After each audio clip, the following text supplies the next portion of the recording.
Week 17 and only pride on the line at Arrowhead Stadium as the 7-8 Chiefs, after winning their first meeting 45-20, look to once again take down the 6-9 Raiders.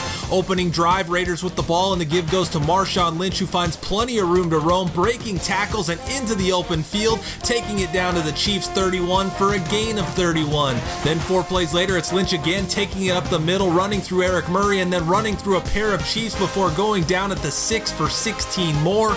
And on 3rd and goal from the 3, Derek Carr finds Amari Cooper in the end zone for the 3-yard score, and the Raiders jump out to the early 7-0 lead. Chiefs turn now, and on 2nd and 16, it's Mahomes finding Tyreek Hill on the crosser for 10 yards, setting up 3rd and 7, where Mahomes is able to find tight end Travis Kelce on the crosser for 12 more, and a first down into Oakland territory. Then on the next play, the give goes to Kareem Hunt, who takes it right up the middle for a pickup of 16 yards and another first down. Then faced with a 3rd and 9, Mahomes goes back to the air, hitting Sammy Watkins over the middle, who takes it all the way down to the 2, setting up 1st and goal, where Mahomes then hits Tyreek Hill for the 2-yard score, his 10th touchdown of the year on Mahomes' 22nd touchdown pass, as the Chiefs tie it up at 7. Minutes later, Chiefs back with the ball and threatening again as Mahomes finds Hill over the middle for the 23-yard pickup, but on the first play of the second quarter, Mahomes with the play fake and has Anthony Sherman deep with a step on the defender, but it's Carl Joseph with the eyes in the back of his head,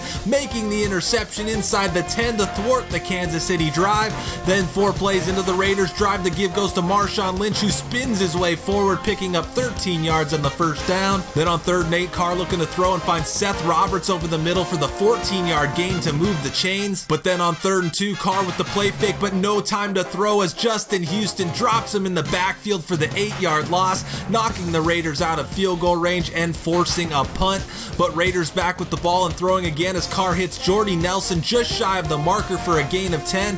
Then 4 plays later, 3rd and 3, Carr throws quick to Seth Roberts, but Eric Murray knocks it away, setting up 4th down, where the Raiders send out Kai Forbath, who from 58 yards out has the accuracy but just doesn't have the leg as it comes up short, giving the Chiefs great field position. And on their second play, Damian Williams takes the inside give, finds a big hole and picks up 11. But on the following play, Mahomes looking to throw, but Tahir Whitehead comes through untouched to drop him for the sack. So on 2nd and 20, Chiefs looking to get some yardage back, and they do as Mahomes hits Tyreek Hill for the 11-yard gain. But then on 3rd down, Mahomes looking to throw, but the backside pressure gets home as Tank Carradine drops him for another sack, pushing the Chiefs back to the 40 and setting up a Harrison Butker 57-yard field goal. And he too has the accuracy but not the leg, and we head into half tied at 7. Second half now, Chiefs face with a 3rd and 6, where Mahomes stands in and hits Tyreek Hill for the 17-yard gain across midfield. Then on the next play, the give goes to Kareem Hunt, who weaves his way to a 10-yard gain just past the marker. Then 3 plays later, it's Hunt again, this time through the air as Mahomes hits him in the flat for the 9-yard pickup, where again 3 plays later, Hunt takes the toss, finds the edge, and walks in for the 7-yard score, putting the Chiefs up 14-7. Raiders looking to answer, and on their first play, Carr play fakes and hits Jared Cook over the middle for a pickup of 23 near midfield. Then 2 plays later, it's Carr through the air again, this time to Jordy Nelson for 11 yards and a first down.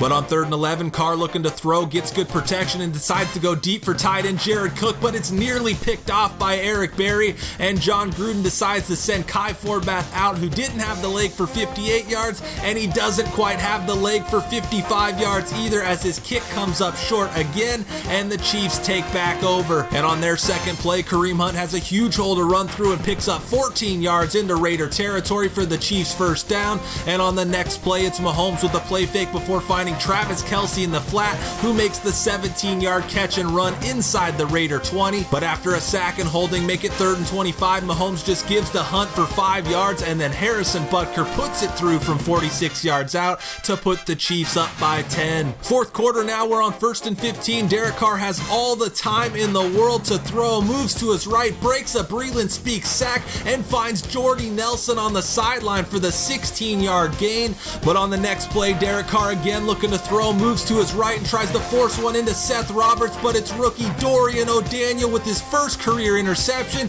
as he brings it back to the Chiefs 41, where Kansas City takes over. And on 3rd and 6, Mahomes looking to throw, stands in and fires to Sammy Watkins for 11 yards and a first down. Then 2 plays later, another huge lane for Kareem Hunt to run through as he picks up 15 more, well into Raider territory, where 2 plays later the give goes back to Hunt again, who goes outside, inside, back outside, and into the end zone for the 25-yard score. Andy Reid loving every minute of it and says, I'm going to take that W. I'm going to take it again, take it one more time, and then I'm going to eat it. Nom, nom, nom, nom. Raiders down 17, trying to get back into it, but Eric Murray comes blazing off the edge to sack Carr, forcing the fumble. Raiders get it back, but lose 10 yards. And then on 4th and 15, Carr looking to throw, gets incredible protection as he surveys the field before moving to his left and throwing downfield to Seth Roberts, but Anthony Hitchens is there to knock it loose, and the Raiders turn it over on downs. Chiefs push their lead to 20, and on the Raiders' first play, Carr hits Jared Cook, who breaks a tackle and is going to take this one up the sideline for 58 yards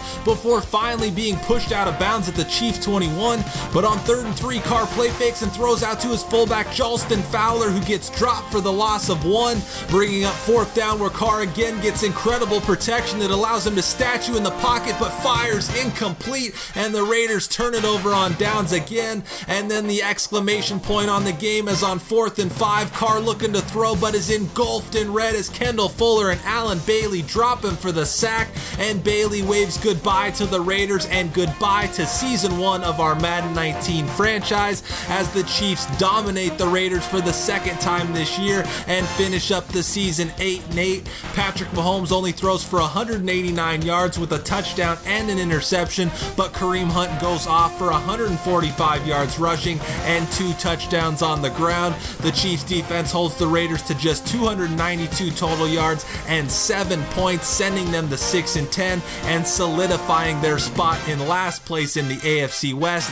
Unfortunately for the Chiefs, however, their next step is the same as the Raiders, as both teams head into the offseason without a playoff berth. Alright guys, so we get another pretty easy win there against the Raiders. A little bit different than the first time around and a bit more defensive. I know I mentioned something like this last year in my franchise, but situations like that are the kind of things that let me know that I've got a pretty solid slider set, because even against the same teams, or when you play games against the same team twice, each game still feels different, and if you've been following along, I think you've kind of seen that as well. Just a lot of good variation, which was a really pleasant surprise, because when I first started the franchise, I was in such a frustrated spot gameplay and slider wise, but it's actually gone really well, so I'm really happy about that. But with that, we're going to move on to the negotiation and scouting portion of the video. For negotiations, we had dealings with Jordan Lucas, who is a safety, and the fair offer on him was going to be $710K with a $30K bonus over 1 year, and we ended up bumping that up a little bit and signing him to a 1-year $800K offer with $50K of that guaranteed. This is one of those signings that you make just to keep some depth on the roster heading into next season.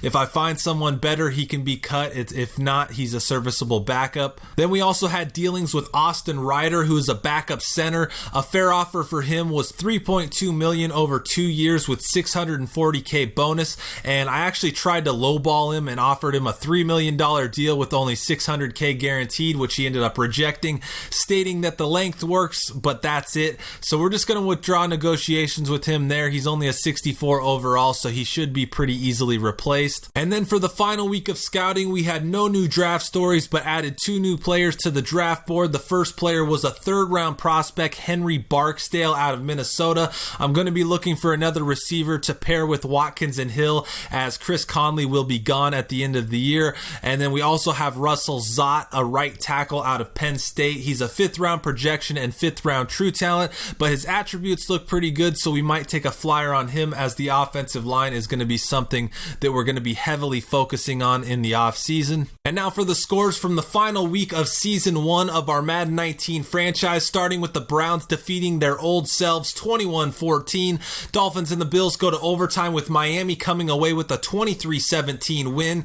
Eagles beat the Redskins 24-14. Titans smash the Colts 42-13. Packers beat the Lions 24-21. Texans take down the Jaguars Jaguars 26-7. Vikings lose to the Bears, so their playoff spot goes up for grabs. Patriots destroyed the Jets 45-17. Saints easily handled the first place Panthers in their must-win game. Giants beat the Cowboys 38-24. Steelers take down the Bengals 17-10. Falcons beat the Buccaneers 31-27. And then the Broncos end up as the AFC West champions with a 34-24 win over the Chargers. Rams handle the 49ers 35-7. And then capping off the regular season, the Seahawks fall 30-29 to the Cardinals, so they also squandered their opportunity at a playoff spot. The final AFC Offensive Player of the Week is the same one as last week and one we've seen 4 times prior this year in Tom Brady. Brady was 28-35 passing, throwing for 382 yards and 4 touchdowns to cap off another incredible season with a dominating 45-17 win over the New York Jets. As for the NFC Offensive Player of the Week for Week 17, it was running back Todd Gurley of the Rams. Gurley's first Offensive Player of the Week award of 2018 came at the hands of his 21-touch, 236 scrimmage yard performance. Gurley averaged 10.9 yards per carry on his way to 175 yards rushing and caught 5 passes for 61 yards while scoring a touchdown both on the ground and through the air as the Rams dominated the 49ers 35-7 in the season finale. Broncos linebacker Brandon Marshall was an integral part of Denver taking home the AFC West crown in Week 17 as he accumulated 15 tackles, 10 solo, and 1 for loss. Marshall also threw in a sack of Phillip Rivers to help the Broncos take down Los Angeles in a do-or-die Week 17 win over the Chargers by the score of 34-24. As for the NFC, the winner comes from the New York Giants in linebacker Alec Ogletree. The former first-round pick by the Rams notched 10 tackles, but what earned him the award was his 2 interceptions of Cowboys quarterback Dak Prescott. Ogletree's big game helped the Giants finish the year strong and above 500 with an 8-7-1 record by beating the Cowboys 38-24. So taking a look at the final standings for the year, starting in the AFC, in the East, the Patriots finish as the only team over 500 and go 11-5. Dolphins finish 7-9 while the Bills finish 4-11-1 and the Jets finish 4-12. In the North, the Steelers tie ends up giving them the North title over the 10-6 Browns. The Bengals started 0-6, won 6 straight to move to 6-6, and then lost their last 4 and finished 6-10 tied with Baltimore. In the South, the Jaguars lose their last 2 but still win the division and hold home field in the playoffs. Titans finish 11-5 over the 7-9 Texans and 4-11-1 Colts. Then out west, the Broncos finish 9-7 and take the division title. We end up finishing second at 8-8 while the Chargers finish third, just ahead of the last place Raiders. Moving to the NFC, the Eagles will get a chance to defend their title, winning the East with a 9-6-1 record over the 8-7-1 Giants. Cowboys and Redskins both finish at 7-9. Packers take the North, finishing with an 11-5 record, while the Vikings lose and finish up 9-7. Bears a game back at 8-8, and the Lions in last at 5-11. The South was the NFC's strongest division, with the 10-5-1 Falcons taking the crown in the final week with their win, and the Panthers lost to the Saints, which put New Orleans at 9-7. Tampa Bay bringing up the rear at 5-11. Then in the West, the Rams have home field and the league's best record at 12-3-1. Seahawks finish 9-7, and their loss to the Cardinals gives Arizona an 8-8 finish. And then last and unfortunately least, the 49ers finish with a 3-13 record, which will result in them having the number 1 overall pick in the draft. So taking a look at the playoff picture as we head into the playoffs, the Jaguars, Patriots, Steelers, and Broncos are your division winners in the AFC, while Tennessee and Cleveland, fresh off their 0-16 season, makes the playoffs as the wild card. Then in the NFC, the Rams, Packers, Falcons, and Eagles will all play home games as the NFC's division winners, while the Panthers and Saints both come out of the NFC South to make the playoffs as wild cards. So as we wrap up, we take a look at the playoff bracket for the Season 1 playoffs, and things will kick off on Saturday with the Browns heading to Pittsburgh to take on their division rival Steelers. The Browns are looking for their first playoff win since their 1999 resurrection and the first playoff win overall since 1994 against the Patriots. In addition, the Browns' last 2 playoff losses have come at the hands of the Steelers.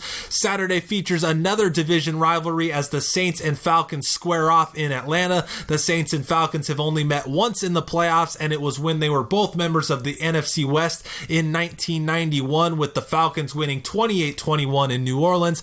Then on Sunday, the Titans head to Denver as road favorites over the 9-7 Broncos, while in the NFC, the Panthers head to Philadelphia, where they lost 19-10 to the Eagles in Week 7 earlier this year. Meanwhile, the Patriots, Jaguars, Packers, and Rams all have the week off and await the winners. But that's going to do it, guys. I'm not going to go through the league leaders here. I'm going to save those for the next video. I didn't go through an off season for Madden 18, so this is actually going to be the first time I've gone through this process.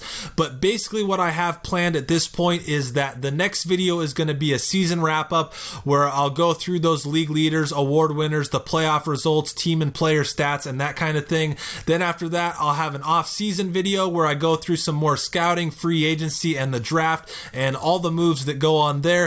Then I'll have one preseason video where I'll have some highlights from the 4 games, roster cuts, a look at the schedule, slider changes, etc. And then we'll be right back into the next season. So stay tuned, and I hope you enjoyed the first full season of Madden 19. It's been a lot of fun for me, and it's really helped me enjoy and continue playing Madden more than I probably normally would have otherwise. So I hope you guys have enjoyed it as well and enjoyed this video. A lot more coming, so like I said, stay tuned, and as always, thanks for watching. 20, 15, 10, 5, touchdown!